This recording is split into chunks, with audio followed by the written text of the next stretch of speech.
आज हम बात करेंगे फोरियर सीरीज की।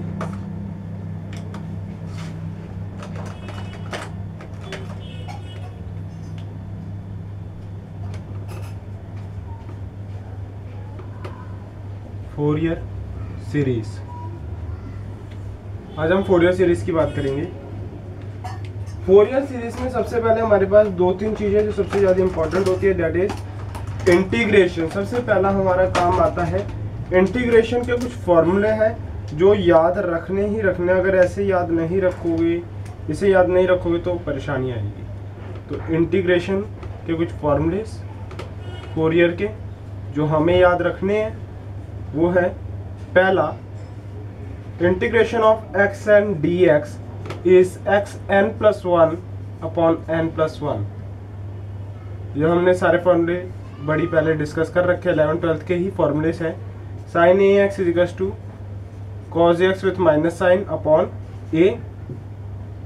Third one is integration of cos a x d x that is equal to sine a x by a. Fourth one is integration of e x d x. बड़ी सभी को पता है ई एक्स का integration सिर्फ ई x होता है, जबकि e a x d x का होता है e a x divided by a. Fifth one is integration of one upon a x plus b, a x plus b that is equal to one by a log of a x plus b. इसमें कोई परेशानी किसी को तो पूछ ले, इसमें नहीं है। अब कुछ और फॉर्मूले थोड़े बहुत और रह गए हमारे पास जिसको हमें डिस्कस करना है, that is one upon x square plus a square d x. इसका इंटीग्रेशन बड़ा इंपॉर्टेंट है और याद भी रखना है, that is equal to one by a tan inverse of x by a. Seventh formula है हमारा, थोड़ा इम्पोर्टेंट है तो इसको हम पहले आप ये फॉर्मूला लिख लो। थोड़ा जो दो तीन फॉर्मूले जो सबसे ज़्यादा इंपॉर्टेंट है वो हम थोड़ा एक बार मिटा के लिखेंगे। तो 7th, 8th और 9th फॉर्मूला, तीन फॉर्मूला और रह गए जो इंपॉर्टेंट भी है। ये तो हमने पहले पढ़ रखे हैं, नोट डाउन कर लेना सारे, पॉज करो और नोट डाउन कर लो, ठीक है। 7th फॉर्मूला जो हमारे पास है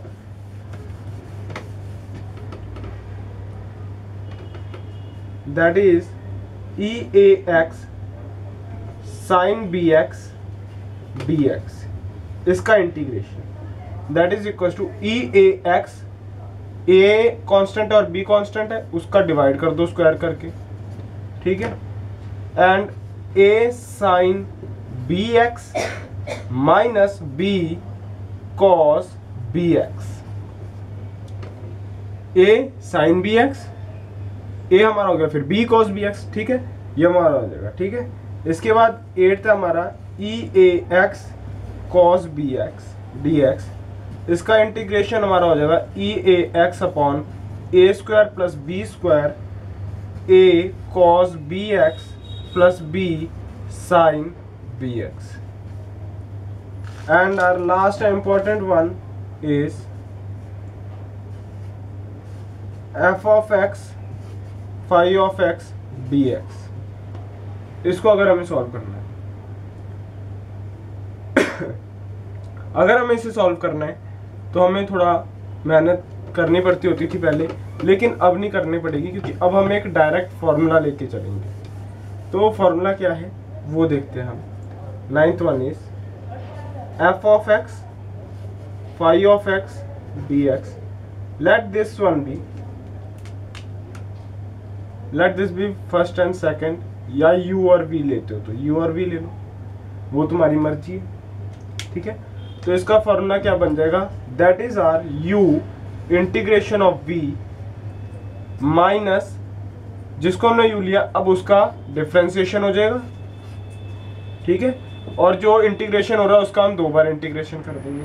थर्ड टाइम क्या करेंगे, प्लस करेंगे, पहले प्लस फिर माइनस फिर प्लस फिर माइनस फिर प्लस फिर माइनस। अब इसका curl square u by curl v हो जाएगा, कर्ल वी स्क्वायर हो जाएगा। And this is 3 times of integration, then minus and so on, ऐसी हमारी टर्म चलती जाएगी, ठीक है। इसमें एक इंपॉर्टेंट टर्म जो हमें याद रखनी है, दैट इज हमें हमेशा एक्सन को ही यू लेना है, तो हमारा क्वेश्चन जल्दी सॉल्व होएगा। एक्स की पावर एन अगर कोई है तो उसी को हम यू लेंगे। जैसे एक क्वेश्चन मैं सॉल्व करके दिखा देता हूँ, x square sine x d x. अगर मैं इसको सॉल्व करता हूँ तो इसे मैं लूंगा u एंड इसे लूंगा v। पहला हमारा एक्स स्क्वायर वैसे का वैसी, साइन एक्स का integration that is my minus of cos x, minus x square का differentiation 2x and cos x का minus of sine x, integration हो गया अगेन। फिर पुराने वाले से करेंगे तो आ जाएगा -2 plus -2 and minus of sine x का इंटीग्रेशन क्या हो जाएगा हमारा cos x. This is your answer, that is minus x square cos x plus 2x sine x plus -2 cos x. तो जो हम पहले इतना बड़ा करते होते थे बार बार सॉल्व करना, वो अब हमें नहीं करना पड़ेगा। अब ये सिंपल एक फॉर्मूला याद रखना है। मैं इधर मान के चल रहा हूँ कि आप लोगों को पुराना कुछ नहीं याद, एकदम बेस से शुरू करा रहा हूँ, ठीक है? तो ये मैं मान के चल रहा हूँ, ओके? इसके बाद अब मैं बात करता हूँ पीरियोडिक फंक्शन की। फोरियर सीरीज तो अभी तक मैंने शुरू ही नहीं कराई है। अभी तो हम बेसिक्स वो बात कर रहे हैं जिसकी हमें जरूरत पड़ेगी फोरियर सीरीज में। तो अब हम बात करते हैं पीरियोडिक फंक्शन की। पीरियोडिक फंक्शन वो फंक्शन होते हैं जो after regular interval of time repeat होना शुरू कर दे। Function is said to be periodic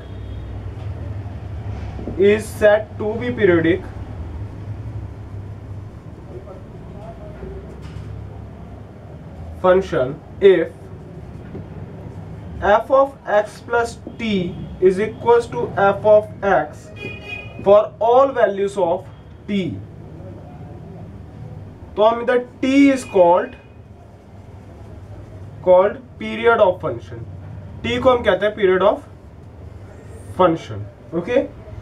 जैसे अगर मैं एग्जांपल लूं तो हमें सभी को पता है, इस एज तक तो हमें पता होता है कि sin x cos x is a periodic function, क्योंकि ये एक रेगुलर इंटरवल के बाद आफ्टर 2 पाई दोनों फंक्शन ही रिपीट होने शुरू हो जाते हैं। Whether it is a sine x और whether it is a cos x, दोनों ही रिपीट होने शुरू हो जाते हैं। तो they both are the periodic function, okay? इसके बाद अब हम बात करेंगे odd function and even function. Odd function, सबसे पहले हम ऑड फंक्शन की बात कर लेते हैं, then even function, okay? Odd function की सिंपल डेफिनेशन है f of minus x is equals to f of x with minus sign for all values of x। I hope you all know this। तो example अगर मैं इसकी बात करूँ example की, तो x3, x5, x7, sin x, ये सारे ऑड फंक्शन हैं। और इवन फंक्शन की बात करूं तो अगर मैं माइनस एक्स डालता हूं तो स्क्वायर होके क्या हो जाएगा, एफ ऑफ एक्स हो जाएगा, माइनस बार नहीं रहेगा, ठीक है? तो बेसिकली इसमें इंपॉर्टेंट है ये माइनस साइन जो इस साइड है। ऑड फंक्शन में माइनस साइन आता है और इवन में नहीं आता। Example of even function is x4, x6 and so on. जैसे cos x भी कह सकते हो, cos x is also even function.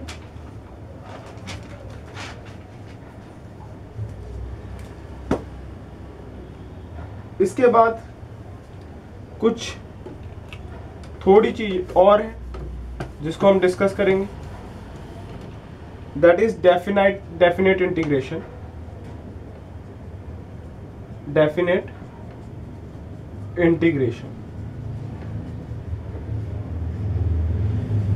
Integration a से b f of x dx is equals to f of x a से b और f of b minus f of a। ये पता है सभी को कि a से b अगर हमारा इंटरवल है किसी फंक्शन का तो सबसे पहले ऊपर वाली वैल्यू आती है फंक्शन ऑफ x में एंड देन माइनस ऑफ नीचे वाली वैल्यू, ठीक है?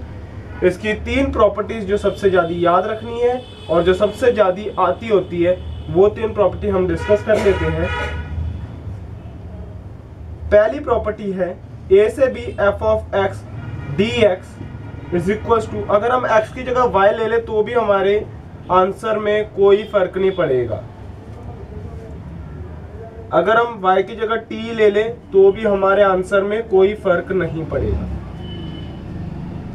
My second property is a से b f of x dx। अगर मैं इसको अपोजिट कर दूं, इंटरवल में उल्टा कर दूं, बाकी सारा सेम रखूं, सिर्फ इंटरवल अपोजिट कर दूं तो मेरा बाहर एक माइनस साइन लग जाएगा। And third and last and important property is minus a से a कोई function F x d x है तो हमारा आंसर क्या होगा? इंपॉर्टेंट, 0 होगा जब हमारा फंक्शन ऑड होगा। ऑड फंक्शन मैंने थोड़ी देर पहले बताया था। And 2 times of 0 to a and 2 times of 0 to a F x d x होगा जब हमारा फंक्शन क्या होगा? इवन होगा। जब हमारा फंक्शन इवन होगा। तो ये तो होगी डेफिनेट इंटीग्रल की चीज। इसके अलावा लास्ट चीज जो हमें पुरानी याद रखनी है दैट इज ट्रिग्नोमेट्रिक फॉर्मूला। आप पॉज करके सारा नोट करें एक एक चीज, क्योंकि ये सारी चीज आगे काम आनी। नोट हुआ होगा तो कोई परेशानी नहीं आएगी। ट्रिग्नोमेट्रिक फॉर्मूला, ट्रिग्नोमेट्रिक फॉर्मूला, अगर ये सारी चीजें नोट की होगी तो मैं गारंटी दे रहा हूं हर क्वेश्चन हो जाएगा। ऐसा कोई क्वेश्चन नहीं होगा जो ना हो। ठीक है, पहला sine n pi is equal to 0। ये फॉर्मूला इंपॉर्टेंट है, बड़ी जगह आगे बहुत सी जगह में यूज होगा। आगे बहुत सी जगह में ये फॉर्मूला यूज होगा। Important one. Okay, second important formula is my second important formula is cos n pi is equals to minus 1 की power n। Third formula sin a cos b, बड़ा ही पुरानी फॉर्मूले की बात है। इसको हम बहुत पहले से यूज करते आ रहे हैं। sin a plus b plus sin a minus b। बहुत से बच्चों को ये फॉर्मूला याद भी नहीं होता, तो भाई इस बार तो इसे अच्छी तरह याद कर लो। sin a cos b, पहले मैं तीनों फॉर्मूले लिख दूं इससे रिलेटेड, फिर तुम्हें याद करने का तरीका भी बता देंगे इस पर कि ये फॉर्मूला याद किस वे में किया जाए कि याद भी हो जाए और हमारा काम भी खत्म हो जाए। ठीक है, and my last formula is cos a cos b is equals to half of cos a plus b plus cos a minus b। देखो, अगर हमारा दोनों टर्म सेम है तो हमारा जो आंसर आएगा वो कॉस की टर्म में आएगा। ठीक है, अगर दोनों टर्म डिफरेंट है तो आंसर साइन के टर्म में आएगा। अब जब साइन की टर्म में आएगा तो sine a plus b a minus b. अगर दोनों कॉस a कॉस b है तो a plus b a minus b. अगर साइन है साइन b है, ये एक स्पेशल कंडीशन है जिसमें माइनस साइन पहले आता है एंड प्लस साइन बाद में आता है विथ बीच में माइनस साइन। तो बेसिकली आपको ये 3 4 5 फॉर्मूले जितने भी है ये याद करने पड़ेंगे। अब जो मेरी नेक्स्ट प्रेजेंटेशन होगी, my second presentation that is about 4 year series, और उसमें आपको सब कुछ समझ आ जाएगा।